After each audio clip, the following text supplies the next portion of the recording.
Hi, this is Josephanthony of the Wonder Child blog. Thank you so much for stopping by here on our little educational series on how to be better teachers and homeschoolers and human beings in general. This video will be part one of a little mini two-part series on how to develop balanced, effective lesson plans. This first part will be food for thought. The second part will go more into the practical applications. Don't go skipping to that next video and think, I don't need all that theory stuff. What I'm about to give you is not theory. I'm going to ask you a few questions, simple questions. If you answer them honestly for yourselves, they will build the foundation of a practical, balanced, effective lesson plan. So be open-minded to what you are about to hear and the questions I'm about to ask you. Answer them to yourself honestly. So, to develop a balanced, effective lesson plan, before you do, as you're making something of yourself as a human being, ask yourself this. What sort of people inspire me? What sort of people do I learn from easily and effectively, openly? What kind of people are they? Who are they? What were my favorite teachers like? Ask yourself how you feel when you're with someone who is needy, self-centered, attention-grabbing, always complaining. Ask yourself how you feel when you're in the presence of someone like that. Ask yourself how you feel when you're in the presence of someone who strives to be happy, consistent, generous, attentive, kind, polite. And how would you learn from someone who's a bit on the more needy side as opposed to the person who's a little more focused? Ask yourself. Ask yourself this question. Excuse me. What sort of environment is the kind that is best suited for my learning? Do I learn well when I'm in a cluttered, messy, sensory overload, writing all over the place? Like, you ever been in one of those Department of the Motor Vehicles places to get your license renewed or something, and there's signs everywhere? Everywhere is a sign. Thinking of that song, you know I'm thinking of that song, but I won't sing it here. I get overloaded when I see all those signs and words on the wall, telling me what to do, where to sit, what to do, which number to take. I don't learn very well in those environments. I feel a little pressured. So ask yourself, what kind of environment is most conducive to your learning? That's one question. Another question. How well do you perform under pressure? By perform, I mean think, respond, problem solve. How well do you perform when you're being threatened, or yelled at, or shamed? How well do you perform under those circumstances?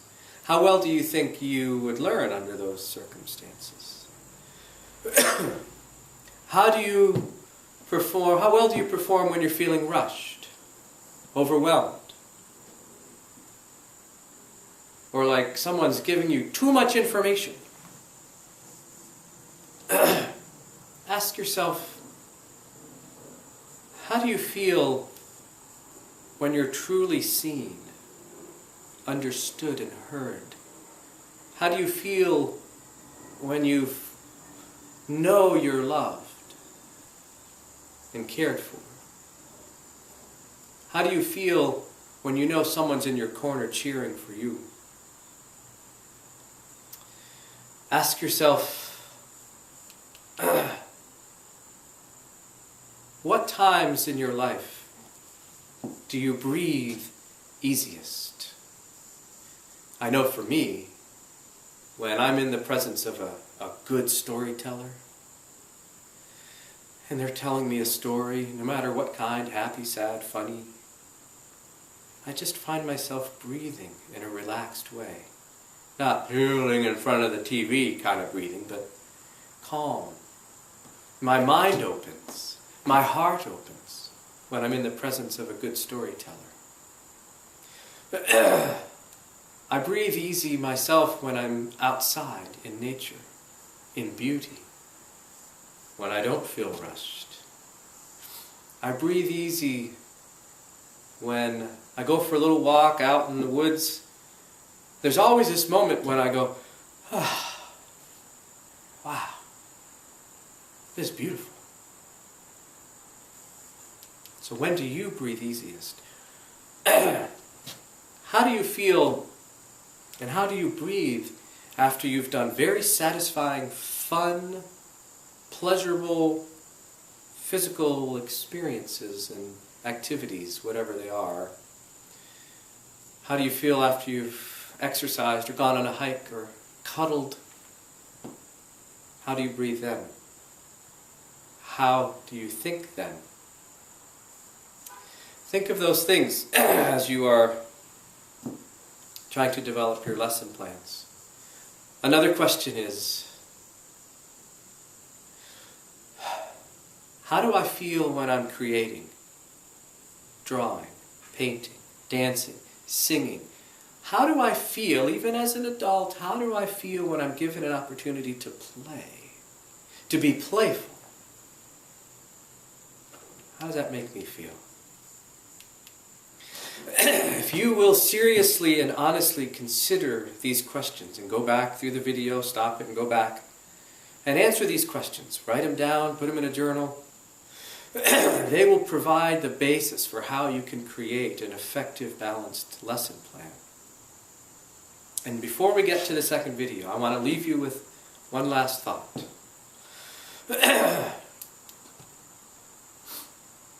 The greatest factor of whether a child will learn in your presence or from something you teach or in your environment, the greatest single factor is whether that child can breathe freely, physically, emotionally, intellectually, spiritually. If they can breathe freely, they'll know you love them. And they will be able to be vibrant, creative, active learners. So think of that. Reflect on that breathing. How we can help children breathe freely on all levels. That's the greatest factor in terms of that will determine whether a child learns in your environment and in your presence. You know what it's like to hold your breath, right? You know you've been afraid. You've been tense and overwhelmed. You've been, scared and pressured. We hold our breath. It's very difficult to learn, isn't it? When one is holding their breath. If I'm in a situation that is filled with pressure, rushing, yelling, my reptilian brain goes wacky and I get aggressive. Or else I'll tune out. So, reflect on these things. Ask yourself these questions. What sort of people help us learn and inspire us and make us feel loved and heard? And what sort of environment is conducive to learning? Physical environment? How well do you perform when rushed and pressured, being yelled at? How well do you perform when being encouraged and praised and led gently? Yeah? These will help you develop those effective, balanced lesson plans, which we will talk about in the next video. This is Joseph Anthony of the Wonder Child blog saying thank you so much for stopping by. We'll talk with you again soon.